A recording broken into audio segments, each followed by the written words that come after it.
Perfect, man. Well, thank you very much. Those are my two questions, man. And I had another one, but you answered in the previous question there, so it worked out great. What was the other question? It was about the copying there with Azula. Like if I Uh-huh. was able to play like a creature spell on the stack as like a sorcery kind of thing, so it says to cast a spell from your hand for free, I think it was, or whenever you cast one, you get to copy it. But I was curious about that. If you're able to put Are you a talking about creature in the there, Electrodominance? Yeah. yeah, yeah, yeah. So So, stuff like that there, and then like with the X's, and then you started talking about Hydras, which I run a Hydra deck. uh-huh. So that made perfect sense once you used that as the example. I was like, okay, yeah, that makes sense then. So to kind of focus in on real quick to clarify your question about being able to cast a creature off the Electrodominance is if something gives you permission or instruction to cast a spell, right? And it gives you a time frame of that permission, right? So, like something that says exile a card from the top of your library until the end of turn, you may cast that spell, right? Yeah. Um, that time frame also means that you have to abide by normal timing permissions. So, if you Okay. exiled a creature, you may only cast that creature during your turn, during your main phase while the stack is empty, right? Because it's just saying, hey, during this period of time, you have this added permission to cast this spell, but you still have to abide normal timing permissions, right? If the Hmm. effect does not give a specific time frame, which Electrodominance doesn't, okay, Hmm. um, then it means do it now or don't do it at all. Like Okay. do it as a part of resolving this effect, or you've missed your window. Okay. So Okay, that so makes so sense. with that, you can cast a creature during combat off of Electrodominance, you know, as long as there's no restrictions that keep you from doing Yeah. it, right? As But if as the guy had flash or something like that. well, even if it didn't have flash, you could do it, right? But when I say restrictions, I mean like if somebody had something that said you may only players can only cast one spell per turn, right? And so you cast the Electrodominance, and that's your one spell per turn. But now it also tries to cast this other thing from your hand. The casting one spell per turn limitation stops you, Yeah. right? Or for example, one of the examples I like to give for this, and it's kind of funky, is let's take Azula out of the equation, and let's or hey, no, it's fine. Azula can be there, and Okay. let's say that are you familiar with the new Shadow the Hedgehog from the Sonic the Hedgehog Secret Lair? Yes. Yeah, basically, if you spent mana from an artifact to cast a spell, it has split second.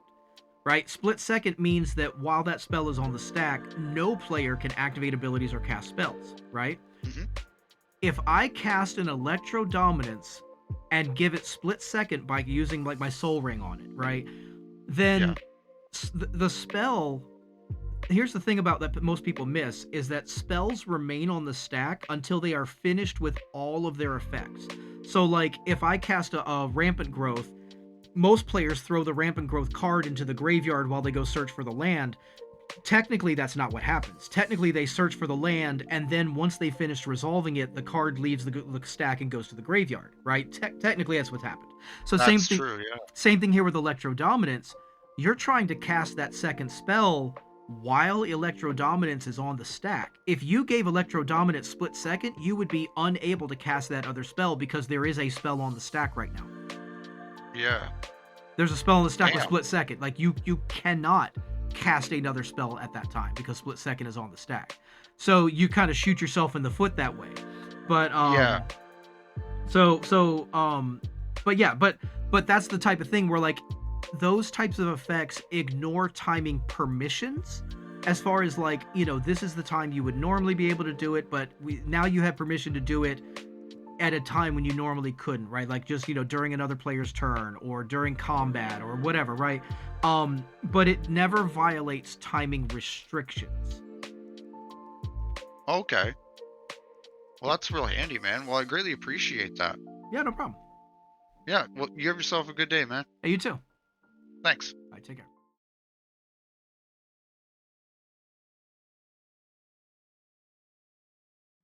All right, so I have a Bright Palm deck, right?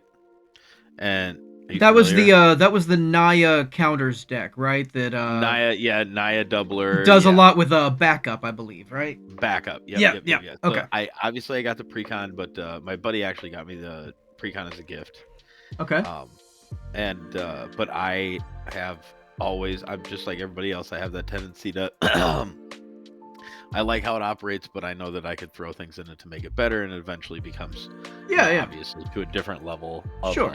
more of a bracket 3 kind of situation. Yeah. Well, So even Wizards has walked back their initial thing of saying precons are always bracket 2 to say that like the precons that have come out in the past several years are closer to bracket 3. So even small upgrades can bump it up to 3 easily.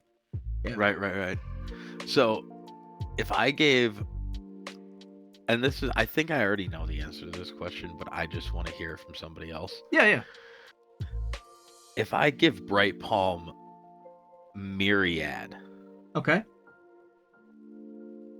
and I put the Myriad trigger on the stack first, which would then in turn make copies of Bright Palm before the doubling takes place, which would obviously, but because of the fact that it says whenever this creature attacks or whatever, however it reads. Yeah, go ahead. When this creature attacks, right? Right. So that means that the other backup triggers would not happen from the myriad copies of Bright Palm.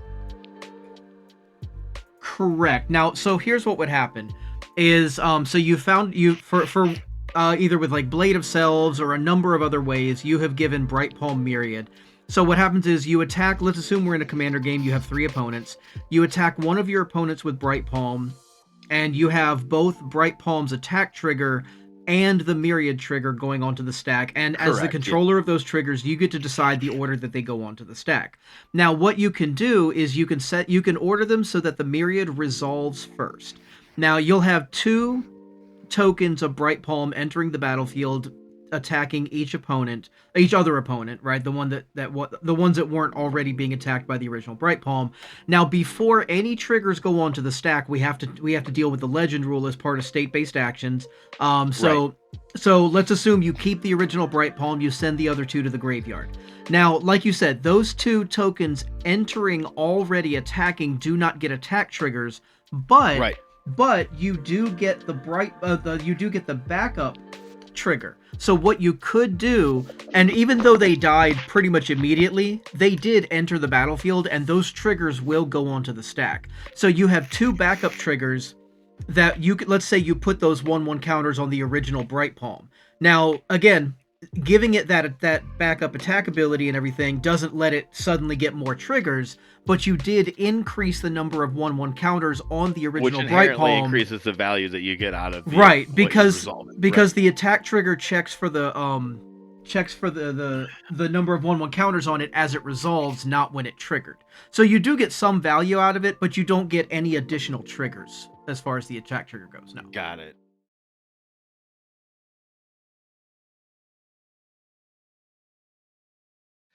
So I'm using Commander Brago King Eternal because blinking stuff is all fun and everything. Brago King of the Bounty Castle. Gotcha. Yeah. So I recently went to my local game shop and everything doing casual Commander. And the way that Brago was explained to me is that I can choose how the order of operations tend to happen. Like, say, if I have, like, Evangeli Heliod, Mondrak, and Geist Honor Monk. Because, like, the way I had the stack was that I'd be able to have Mondrak stay on the field. Because, like, if one or more tokens would be created under my control, twice that many would be made. But I bounced Geist Honor Monk and Evangeli Heliod because they had things that were ETBs. Right. The issue is that I was told that whatever I blink, doesn't matter what order they're in, they all come back technically at the same time. Does that ring true, or is it stacks where like one thing comes back first, then the other one comes back? Gotcha. So what's happening with Brago is when you deal combat damage with Brago, you get the trigger, you target some things, and you say, I'm going to blink these things, right? They're going to leave the battlefield, go to exile, and they're going to enter the battlefield, all as part of resolving the same effect. So because it's all part of the same effect, they will leave simultaneously and they will enter simultaneously. Now, if they have enter the battlefield triggers, you, as the controller of those triggers, get to decide the order that the triggers go onto the stack. Okay, gotcha. But they do So- leave and enter at the exact same time. Yes. Okay, so say like if I were to remove Evangeli Heliod and I brought back like Evangeli Heliod with Geist Honored Monk, it will read both Geist Honored and Mondrak at the same time since they are back on the field at that point. You said Since they're all coming back at the same time. Mondrak was already on the battlefield, right? Yes, this one was already on the battlefield. Right. These two were sent to exile, then came back. Since they're coming back at the same time, Evangel can read Geist Honor's 2 pips of white to make the 2 extra soldier tokens, right? Let's see. When Evangel Heliod enters the battlefield, put a number of 1/1 white tokens on the battlefield equal to your devotion to white. So it will see the total devotion, including the Geist that came in at the same time. Excuse me. And then the Geist making the tokens. Let's see. Power and toughness. When it enters the battlefield, put 2.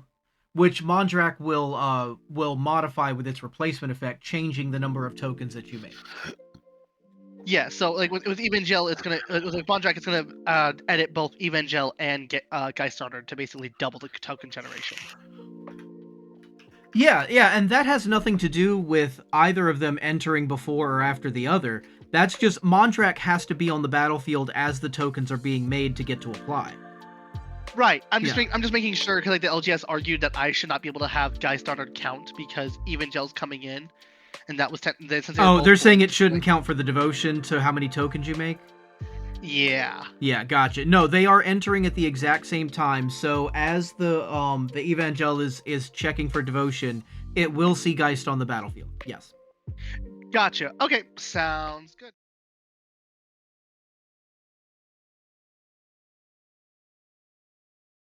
Go ahead though. What All is, good. is it the which Azula? The 3-color one that copies spells? Yeah, the Grixis one. Yep. So I just want to make sure I'm doing this right. So Sure. Azula's attacking. Yep. She firebends. I get the mana. I use 1 and a black. I cast a Deadly Dispute. As the additional cost, I sacrifice Azula.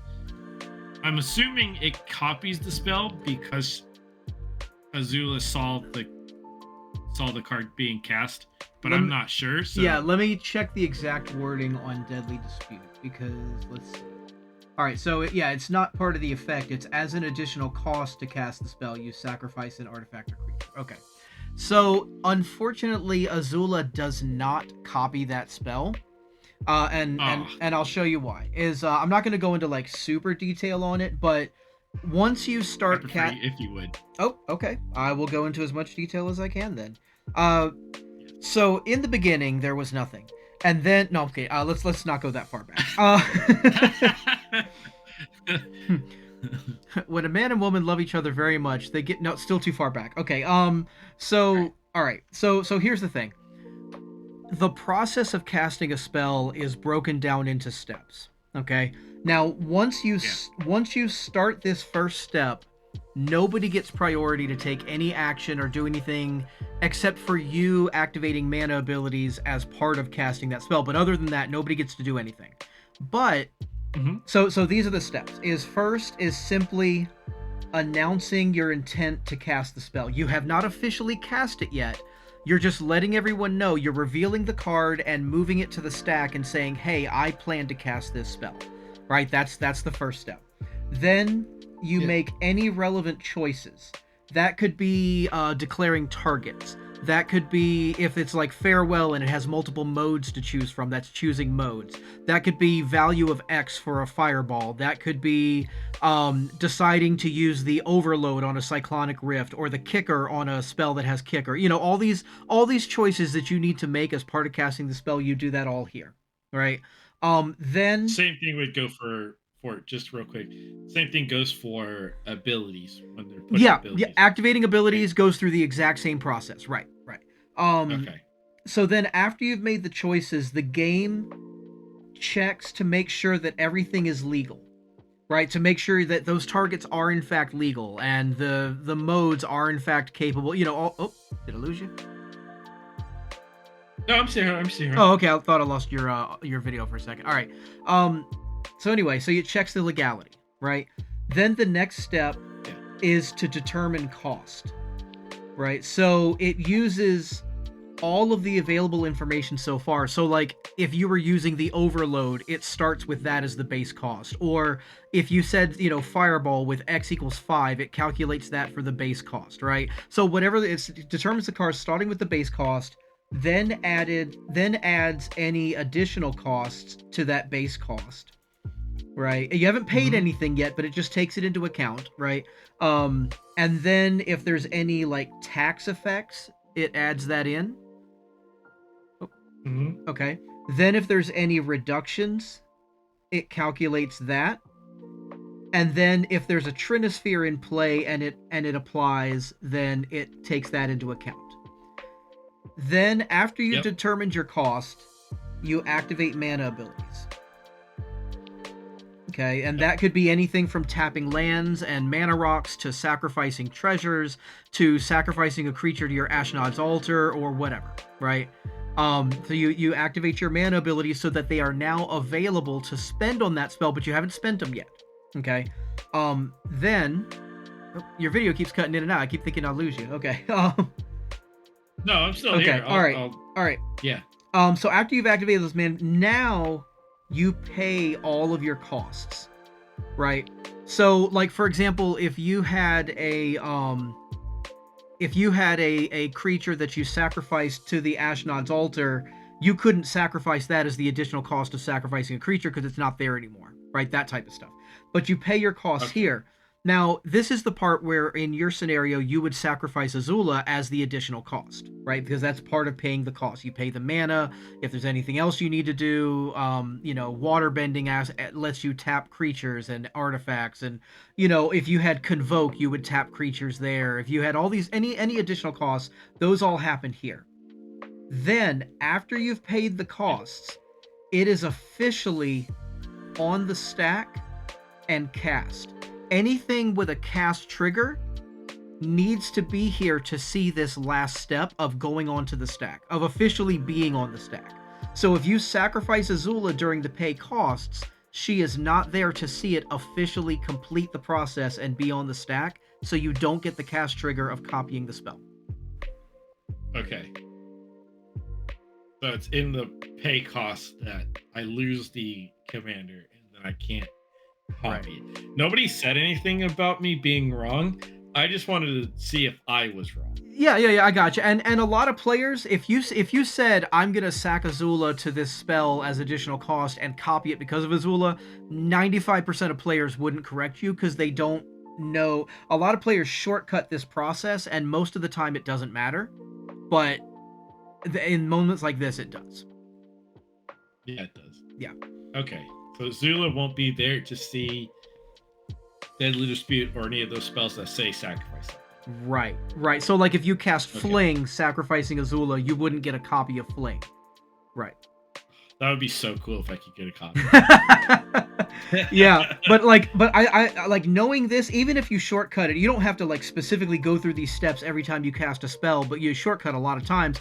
But like one of the examples I like to give for demonstrating this is if you have something with like affinity for artifacts, and let's say it costs 10 mana and it has affinity for artifacts, and the only mana you have available are these 5 treasures, and those are the only artifacts you have as well.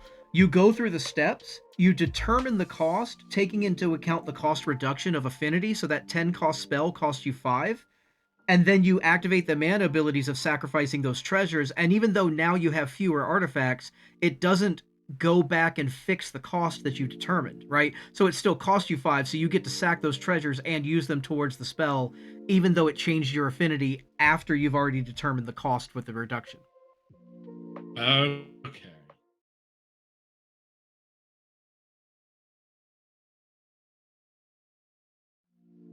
All good. All right, cool. What's up? So I have a question about Planetarium of One Shitong and the interaction between Serum Visions and Preordain. All right, hang on. Planetarium of Wan Shi Tong. Whenever you scry or surveil, look at the top card of your library. You may cast it without paying its mana cost. Do this once per turn. Okay. Yeah. I understand it also explains that it says look at the top card, or it says you look at the card after you scry or surveil. On Serum Visions, it says draw a card, scry 2. Those are separated by a period. Uh-huh. Yet preordain is scry 2, comma, then draw a card. Right.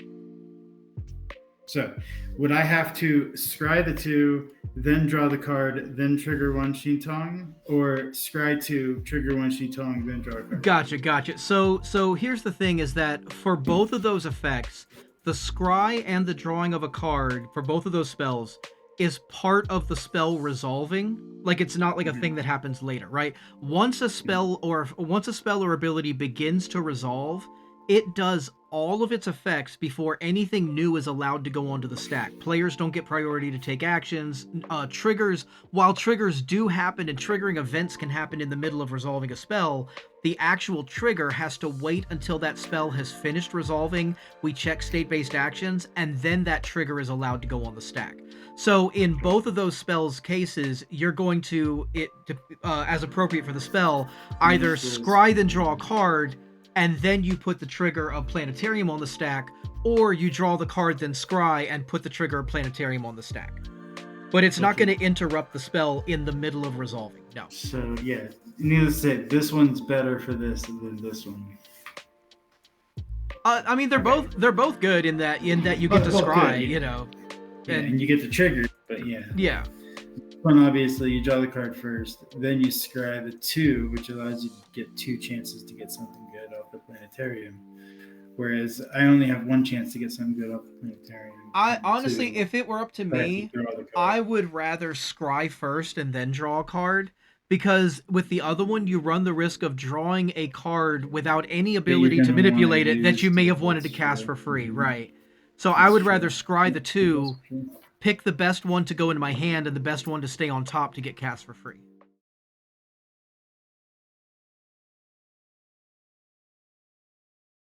That happens. Yep. Go back to Ziatora and Lord. I have to target before I sacrifice because it's a May ability. No, do I target after I sacrifice? Let me double check the wording on Ziatora, because I think if it's the one I'm thinking of, hold on, it's ZIA. Ziatora says at the beginning and stuff. Spell it for me. Is it ZIATO? Right? TORA. Okay. Ziatora. There it is. The Incinerator. Okay. At the beginning of your end step, you may sacrifice another creature. When you do, Ziatora. Yep. Okay. Yeah. So here's the thing. Is the triggering event for this ability is the beginning of the end step, right? So when the end step begins, this trigger goes onto the stack. You do not have to name your target right away, because this has what's called a reflexive trigger. So when the trigger words when, whenever, at show up in the middle of an effect, like you do a thing, and then it says when you do this other thing, right? Not if you do, but when you do.